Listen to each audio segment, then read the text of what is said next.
Hello guys at magandang araw sa inyo at matagal-tagal din akong hindi nakagawa ng video. So, ito yung bago kong account guys at yung luma kong account na ito ay pinalitan ko na sapagkat yun po ay personal na account ko at dapat pala kapag gumagawa ka ng ganito ay dapat mayroon kang Facebook page na pwede ka doon mag-upload. So, mayroon akong 3 puzzle na nakitang bago at ito yung pinakauna. Itong puzzle na to, ito guys, ay na-solve ito ni Manong Rider. Na nagawa niya to ng nakita ko dun sa mga video na na-solve niya talaga ito. So, 'di ba? Yung puzzle sa Kalaw, may mga solusyon. Ilang puzzle ba yung na-solve ko nung nakaraan, 'di ba?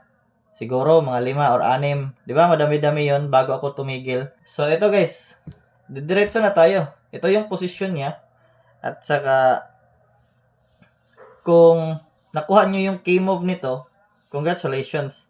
So, yung key move nito ay walang iba, kundi ito lang, Queen to F4. Yan lang. Kahit anong gawin ng black dyan, guys, ay wala. Talo yung black dyan. Kahit saan siya pupunta. Ano ba bang pwedeng magalaw ng dyan, ng black dyan, di ba? Wala. Kasi itong pawn na ito, patulak to sila dyan eh. Paakyat o paakyat. 'Di ba? Halos pare-parehas lang yung mukha ng puzzle pero siyempre tricks, 'di ba? Tricks. So may iba-ibang direksyon ng pawn. Kaya magtanong muna talaga kung saan papunta yung direction at saka ini-explain naman nila kung saan papunta. Yan. Hindi matulak itong pawn kasi nga may queen, 'di ba? Ito may queen, oh. Pin check siya. Illegal. Ito naman hindi niya ito pwedeng itulak. Hindi naman ito pwedeng kumain dyan kasi nga pa doon yung takbo niya. Lalo na ito, hindi din ito matulak. So, ang tanging paraan niya lang ay itong rook pwedeng kumain dito, di ba? Hindi naman yan makain at saka hindi siya makamove dito. Kain lang siya sa horse or kundi yung queen takbo dyan, at dyan. Or kakain dyan, di ba? So, checkmate. So, paano ba i-checkmate? Halimbawa, kung yung horse kakain dyan, check. Naka-check pa sa king. Ito, nilagay mo yung queen dyan eh. O, kainin mo lang. Di ba? Checkmate. Hindi siya makatakbo.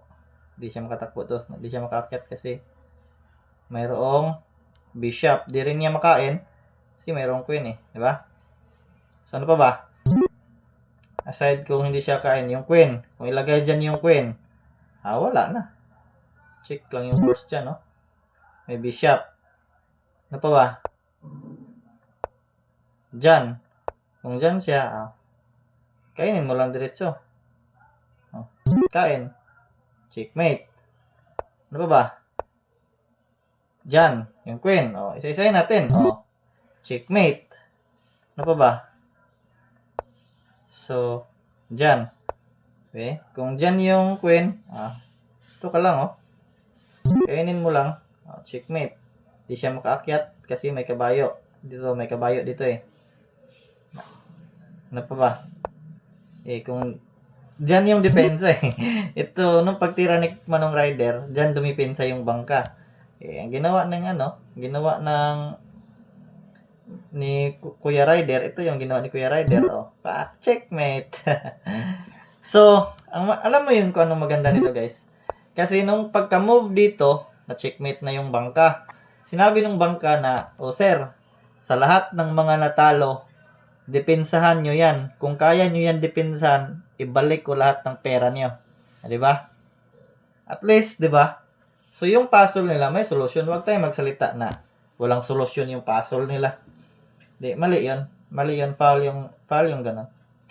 So, medyo mahaba-haba kasi kapag idugtong ko dito yung so igagawa ko na lang ng ibang content yung other puzzle nila. Para malaman nyo kung ano yung mga na-upload ko, pwede nyo puntahan yung Reels section ko. Tapos doon sa Reels, pwede nyo tingnan kung na-upload ko ba yung mga bagong puzzle nila. At saka kung mayroon din kayong mga puzzle na galing sa kanila, sa Kalaw, pwede nyo i-send sa akin at gagawan agad natin yan ng solusyon. At kung na-enjoy nyo itong video na mga ganito, ay huwag nyo akong kalimutang i-follow at i-like. Pwede rin kayong mag-iwan ng comment kung gusto niyo. So guys, see you next time.